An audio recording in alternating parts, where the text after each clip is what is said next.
Hey guys, it's Mitch. How's it going? We're back with some more Savage Dragon, the shining light of Image Comics, right? And yet these last few issues have been a bit of a slog as just I don't know, just storyline after storyline gets piled up, and yet it feels like we don't go anywhere. And I actually kind of noticed something interesting about that when I was reading this issue. So we'll get into that as we get into Savage Dragon number 6. But first, if you enjoy the channel, if you feel like you might want to help out a little bit, what you can do is in the description, there's a link to my Patreon. And if you subscribe there, that'll give you access to everything I do, from the Blood Force stuff to the YouTube videos before they get uploaded to YouTube, as well as some Patreon exclusive content. So yeah, Savage Dragon. This title has kind of turned into a little bit of a drag for me, personally. Which feels weird, because I respect Erik Larsen's devotion to this title. Quite a bit, actually. Particularly in light of his Image compeers. You know, it feels like with all of them, they got off their comics as soon as fucking humanly possible. Whereas Erik Larsen has stayed faithful to this thing for like 30 years. And in the first few issues of this comic, I was right there with him. You know, the Savage Dragon miniseries was kind of a blast to go through. And it had Erik Larsen pretty much at his best. You know, the stories were fun. There was a lot of action. The art was probably the best that Erik Larsen has ever done. And then we got into the regular series, and the quality of the art started to fall off as Erik Larsen focused more on getting his books out on time, which in itself is admirable. It doesn't change the fact that it makes the book a little bit less enjoyable to read. And one thing I've been noticing in these issues is that there are all sorts of subplots and through lines going on in the background. And on the one hand, it's a little impressive just how many balls he's juggling in the air. On the other hand, it does tend to make it that it feels like not a lot happens from issue to issue. Like it does. We get a little bit of progress on every subplot, but when you have 15 subplots in an issue, you can only make a page or so of progress. And it feels like it kind of comes to a head in this issue. We've got all sorts of subplots we're dealing with, and every one of them has to be wrapped up quickly for the next issue, which is the big showdown with Overlord. So it feels like everything is just going to get like a line or two of dialogue to wrap it up, and then we can move on. Which is not a great way to do a narrative, but that's how it goes. Erik Larsen has addressed this himself, where he said that in the beginning, he just had too many ideas that he wanted to get out there too quickly. You got to remember that Savage Dragon is the book that Erik Larsen wrote as a kid, well, wrote and drew, for years. And he had years of stories that he had built up. And then when he launched his title, he decided to use all of those, it seems like. And I think in this initial push, he felt like he had to get as many of them out as possible because, you know, just to show off a little bit that, you know, Savage Dragon has a rich history. It's just you've never seen it before. Either that or a case of, oh man, I can't wait to get to the next bit. And then he just really couldn't wait. He had to wrap up a subplot and then get the next bit in there as quickly as possible. And oh my god, I only got 22 pages. What am I supposed to do? So anyway, let's open up the issue and I'll show you what I mean. We can start with a cover. That's a pretty good cover. That's better than we've been seeing for the last few issues. I'd say since issue 2, really, the Ninja Turtles one. We get a little bit of composition here. You know, there's actually like intimations about what's going on in the book. I mean, you think about what went on in the last cover. Oh, here, let me get it. There was this one here, issue 3, which is an okay panel in the middle of the book. It's kind of a shitty cover. There's this one here, which is like this is like sketching in your notebook. Like, it's not even really a pinup. And then there's this one here, which is, you know, like, I don't know, last minute, let's cobble something together. None of them very impressive. This is at least a step up from those. So let's get into this. Okay, so writer, penciler, inker, Erik Larsen. And again, that's a little bit of the problem. You could solve a lot of problems if you hired a scripter. That's not going to happen. What about if you hired an inker? I've seen Erik Larsen's pencils on Spider-Man. They're pretty good. And if you're just penciling, you can get through this a lot quicker. You don't have to pay an inker too much. I mean, you know, like $300 a page would have done it. And at the beginning here, at least, like Savage Dragon was making the money where it could cover that. Maybe not so much these days when he's got a circulation of like 5,000, but all right, so we're going to kick things off. And, you know, like just verifying what I said from the beginning, Erik Larsen has so many ideas, starting with the Shrew, who we last saw in issue 1, I think, with the chainsaw fight. And the shrew has been acquitted of first-degree murder. Apparently, he ended up with some kind of leech-looking thing on the back of his neck. Those who read Savage Dragon further than this issue will know what that's about.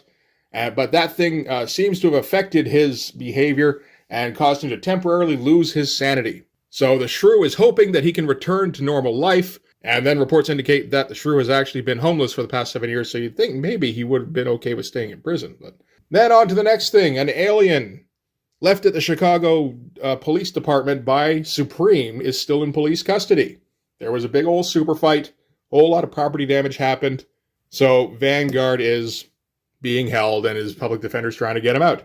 Then Super Patriot, because he's got his own series, has attacked the Pentagon, and government officials think that he must have been reprogrammed. His costume has been altered to include the symbol of the terrorist organization known as the Covenant of the Sword. We've seen them recently in Bloodstrike. And members of Youngblood have been dispatched to deal with him. And then we've got R. Richard Richards, who is a publisher at a local newspaper, and he's got a problem with Freak Force. Then we go to Cesspool, and funnily enough, the giant walking zit, his real name is actually Pete Davidson. It's funny how that works out. But he's suing the city for $2 million because of police brutality and that the arrest violated his civil rights, because Dart threw a bunch of darts at him and popped them. Like, he's fine. There's no way that should go through. Again, supervillain subclause, but whatever. And then a riot is in progress as the group called the Annihilators is in the midst of a free-for-all with Chicago Police's own Freak Force. But you see what I mean already. Erik Larsen is trying to pack way too much into his little universe here. Like the Shrew and Cesspool, that was already in the comic. R. Richard Richards, we haven't seen anything from him yet. Super Patriot has his own comic. Vanguard, I guess, has his own comic at this time, or maybe it's still upcoming. I think it is actually going on right now. And he's got so many ideas he wants to pack in there for all of one panel. And again, like, obviously that's reductive, but, you know, it's just sort of a representation of how Savage Dragon's going at this time. And then you flip to a giant double-page splash of just fighting happening, because Erik Larsen has to include this stuff because he draws an action comic. Which is the case, but just considering how quickly he has to deal with all the subplots in this issue, it's just like, well, this feels like a waste of space now. It's an okay action shot for a double splash. It doesn't feel like it's up there with some of his best. Fine pose from Dart here, but the dragon pose is kind of awkward. I feel like I could do a better layout for a dragon pose than that. And then follow that up with another double page splash. This one feels a little bit better, mostly because of Cyberface here. It looks, again, these are actually easy shots. Like Cyberface in particular, a lot of him is actually silhouetted. And like, you know, just where his shoulders are, how much of the arms are showing. There's really not a lot of drawing going on there, but he at least managed to make his face look crisp, and that kind of holds the whole thing together. And then more of Barbaric in the background. He was on the first one too, wasn't he? Yeah. It feels like he really likes Barbaric. All right, so Dart is going to get, hit by her guy. And she decides that she's had enough of this not using darts on the job. Because, of course, Cesspool is suing because she likes to use darts on people. And she says, screw it. And throws them all at his neck. And that's not going to help her case. And then, I assume, crushes his balls. And then punts him in the face.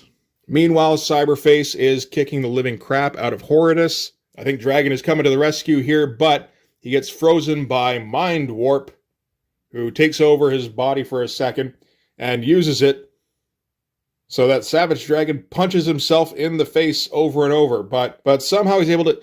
It looks like he punches him, which feels like Mind Warp could have controlled it so that wouldn't have happened. But whatever, that's enough to, I guess, divert his concentration, as it would be. And then he's able to get another hit in there. Overall, decent spread for action. There's a lot going on. And it's going to keep going. Rapture electrocutes somebody. Good shot of her leaping. And we're well before the days where Erik Larsen feels the need to throw a camel toe in there, thankfully.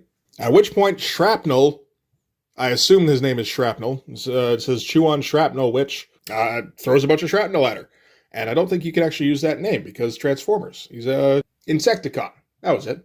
And I mean, that would just flat out kill her, but Dragon is able to leap in the way and take the hit. And Rapture's reaction is, I'm not ready for this, which I actually kind of like, where she's just like, no, I can't do this.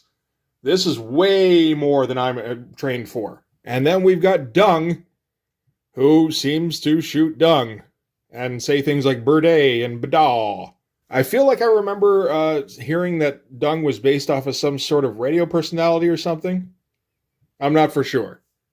It feels like it's based on something, because that particular method of speech, that shouldn't come out of anybody. And particularly gross shot of Rapture here, just covered in shit. Not usually the kind of thing you see in a superhero comic. Honestly, I was okay with not seeing it in this one too, but hey. Then back to Barbaric, who hits somebody so hard he knocks his head off, and then he gets taken out by Cyberface. Cyberface doing all the heavy lifting here. Let's get off this page. At that point, Mighty Man intervenes just when Freak Force is at its lowest point. I guess that was the lowest point. It felt like they were, doing kind of the same all the way through, where they would take hits and then Dragon would come in and punch somebody and then more hits would happen. But yeah, big old splash page. That's a pretty good one. Whole lot of foreshortening going on between his fist and his foot. Those look like they're a mile apart. But yeah, no, that's pretty good splash. I don't have any problems with that at all. And Dragon is weirded out, of course, because he's been ripping on Dart for saying she saw Mighty Man when Mighty Man's supposed to be dead. So Mighty Man does a big old pow punch. That's a good shot. This feels like the kind of shot Liefeld's usually going for, with like every fight Badrock gets into. And he can never pull it off. And, like Erik Larsen, just like half page. Yeah, no, this is how you do it. And at that point, the Annihilators start to get overrun. I guess that's what's going on here. And they start to flee the scene, and they're going to prepare a transporter. I guess they have transporter technology. Why not? But before they can teleport out, Barbaric rushes in and says, no, you don't. I can't let you. I won't. Which is like one word bubble too many. And slams the control panel, and they all just kind of fizz out.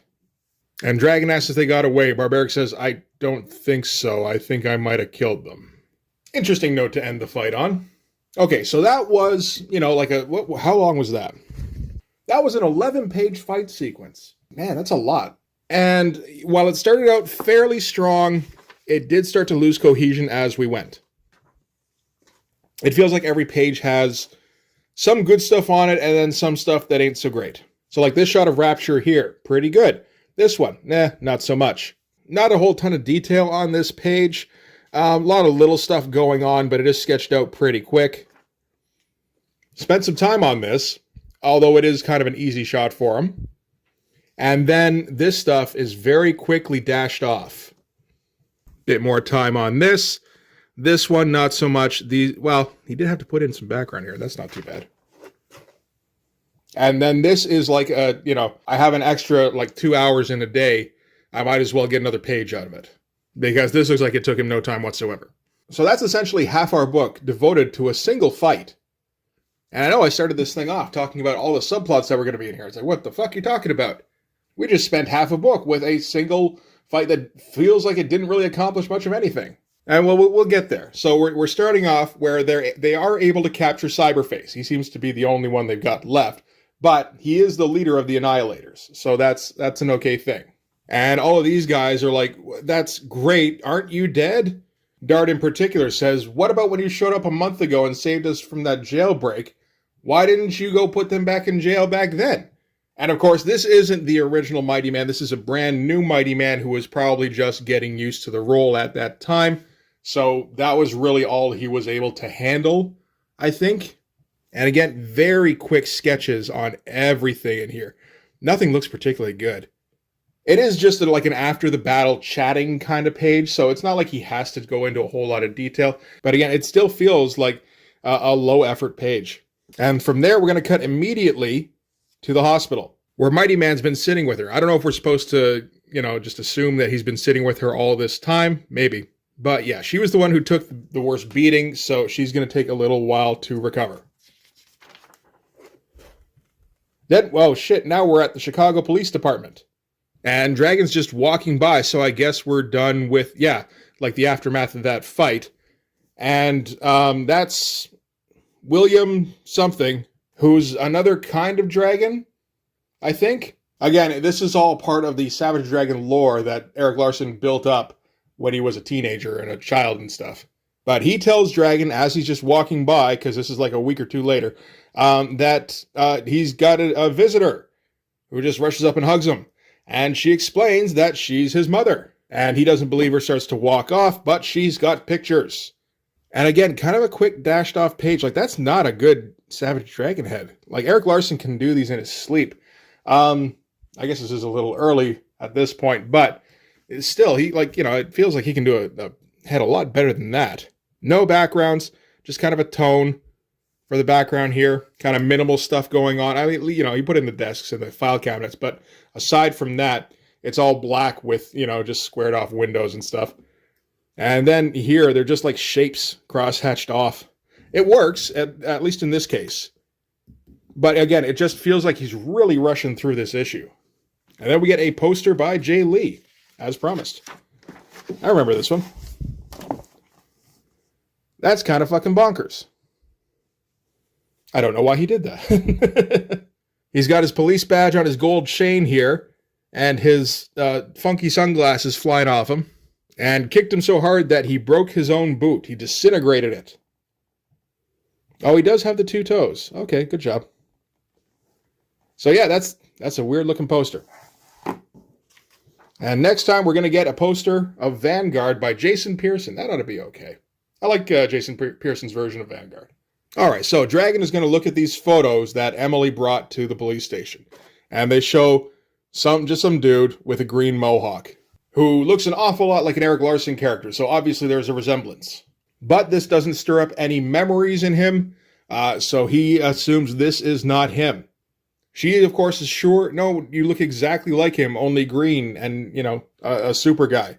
He's like, no, I'm not your son. And she's like, no, you're not. Not anymore. And we are still taking it easy on the backgrounds, but at least the heads look a little better on this page. And that's the Emily Schwartzblatt subplot wrapped up. So from there, we're going to wrap up the Freak Force thing, I guess. So apparently the Annihilators fight has been a public relations disaster. Barbaric killed a guy, maybe a lot of guys. Dart was using darts again. And her costume is too distracting. She says that's an advantage. Yeah, and in that it helps to get 13-year-old guys to buy your comic. So Barbaric and Ricochet leave. And it seems like it feels like they're kind of done with the Freak Force thing. The Freak Force thing, by the way, just got installed in issue 4. Barbaric here says, they rushed me through training, then bitch that I ain't trained enough, which is a valid point. And they're trying to keep in mind that at least it's giving them a roof over their heads for now, which is good, but like long term, neither of them seem to think that this is going to work out.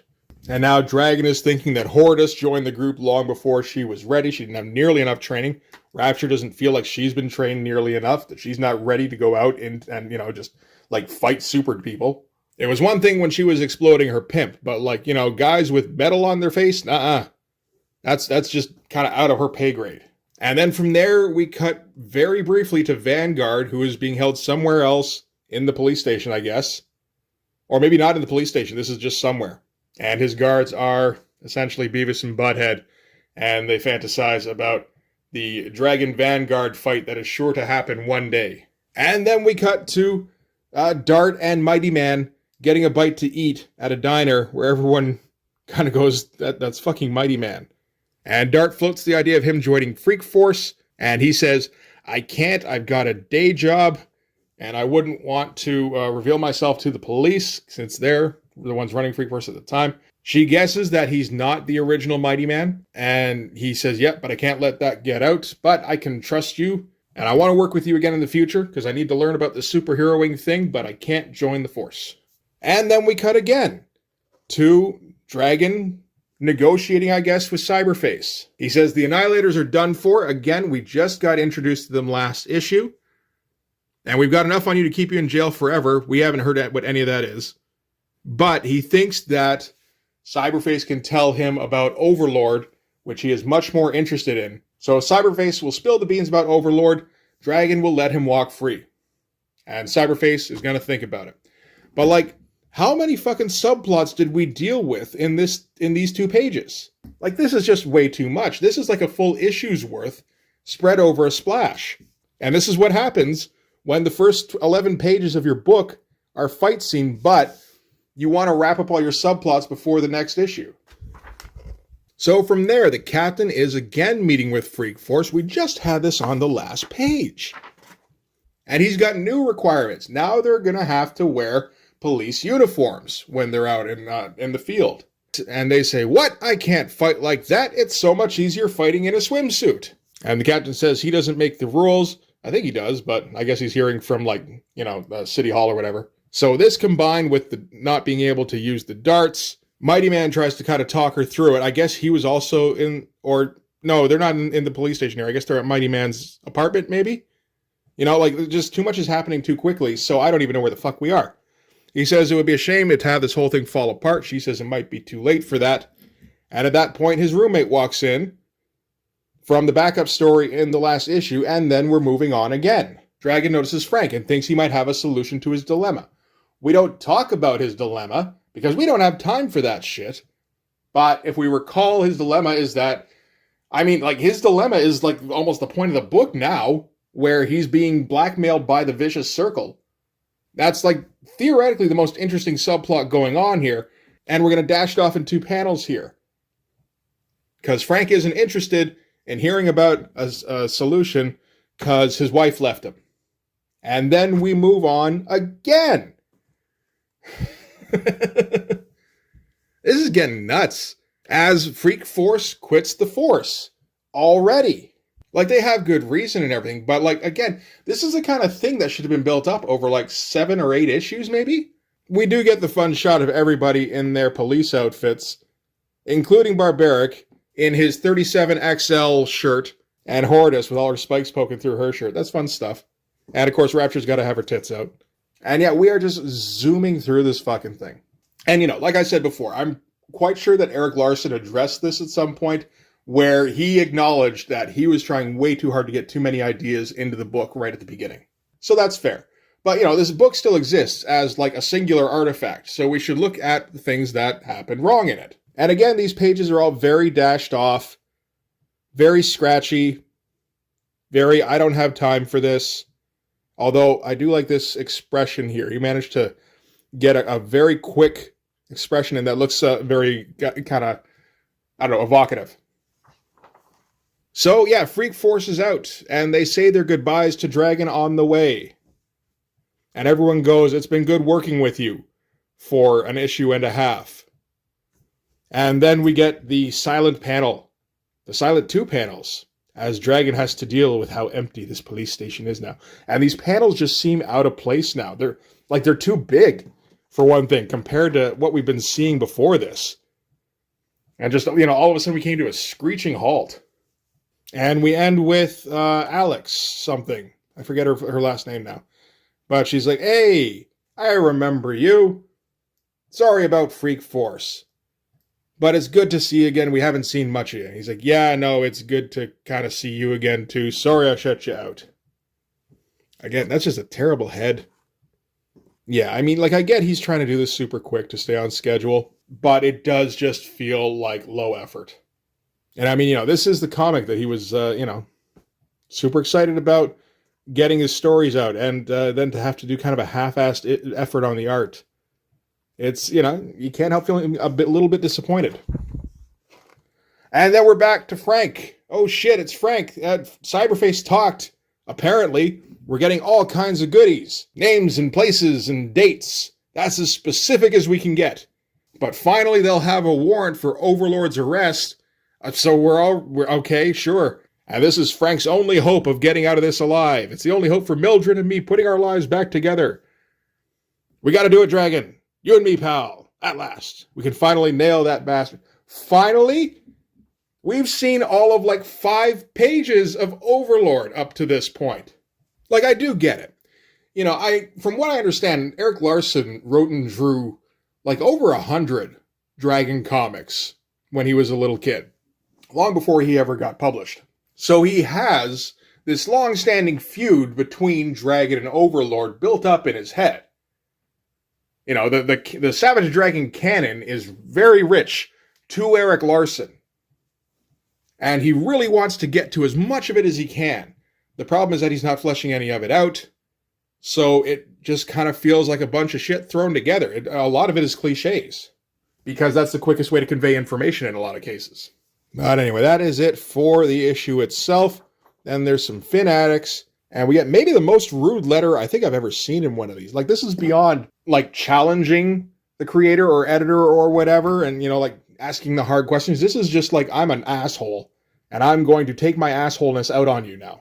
So, for instance, we think Savage Dragon is awesome. The art's awesome, the plot is mediocre. Which brings us to your fuck-up, namely length. SD number 1 of the ongoing series was wicked. The art was good, the story was okay, but who needs a plot when you have lots of senseless violence? That's fair. Calling it a fuck-up is like, you know, you're already crossing the line. The length was good, 28 pages was fine. From then to now, you have gone downhill.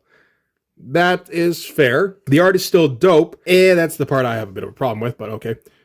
There is no plot, who needs one, but we're having trouble deciding which one's the backup story. They are both the same length almost. Okay. We mean number 4 of the ongoing series was 16 fucking pages. Uh-huh. Do you think that he owes you more than that? That's a little small, don't you think? See, like already, he's just being kind of a cunt. We don't want these crappy-ass backup stories, they really bite. We pay for Savage Dragon, not for Mighty Man hugging chimneys. Like, don't read the comic then. You don't have to pay. No one's forcing you to pay. If you want to have backup stories, don't unless you do the artwork yourself. Again, fuck you. You know? Like, this is beyond just like, I have suggestions. This is him telling him directly what to do. And at that point, it's like, particularly Erik Larsen. Like, are you, the fact that he answers these even remotely politely is just like, you know what? I think at that point, you're actually doing a disservice. You should just be like ripping these guys in the letters pages here. But like, all of your backup story artists have really sucked. To name a few, Rob Haynes for Star. That one was good. What the fuck are you talking about? Victor Bridges for Mighty Man. I might be able to meet you halfway on that one. Adam Hughes for Rapture and Ricochet. No. And he says, where do you get these guys? An amputee could do better than this shit. Again, you know, fuck you. And then we get to his questions/comments, such as, tell Jay Lee to get a job at McDonald's. And then number 2, fire Jay Lee. Like, Jay Lee? I do remember, like, not really valuing Jay Lee probably as much as I should have back in the day. But, like, to think that Jay Lee is doing a shitty job. Like, seriously? And then he kind of eases up. Tell Liefeld to draw thumbs smaller than hands. I'm okay with that one. Get Whilce Portacio back. Okay with that one. To Dan Fraga and Merritt Michaels and all the other Liefeld wannabes, try getting your own styles and don't rip off other artists. There's probably better ways to say that. But yeah, no, fair enough. And then, you know, just continues. Is there a plot in Savage Dragon? Get rid of Dart.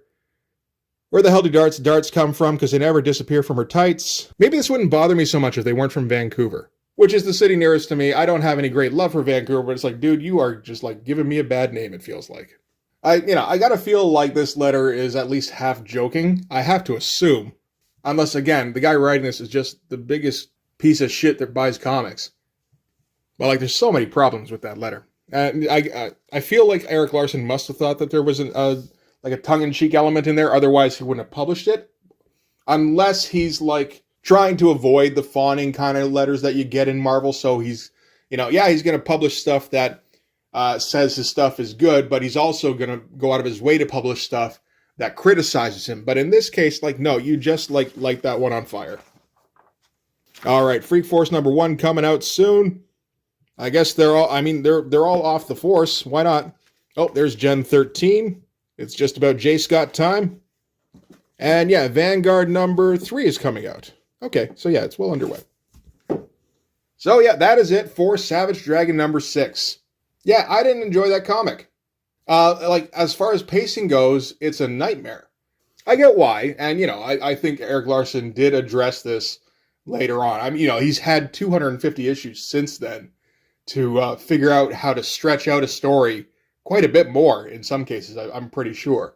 But yeah, as its own experience, this is a frustrating read. This doesn't feel so much like we're ending plot lines as it is we're ticking boxes on a checklist. It's like, okay, page 17, got that one wrapped up. Page 17.4, got that one wrapped. And I know I'm getting a little loud here every now and then, and I don't deserve to, and Eric Larson doesn't deserve this kind of criticism anymore. It's just, I don't know. I still kind of have to call him as I see him, and I'm reading these things one by one.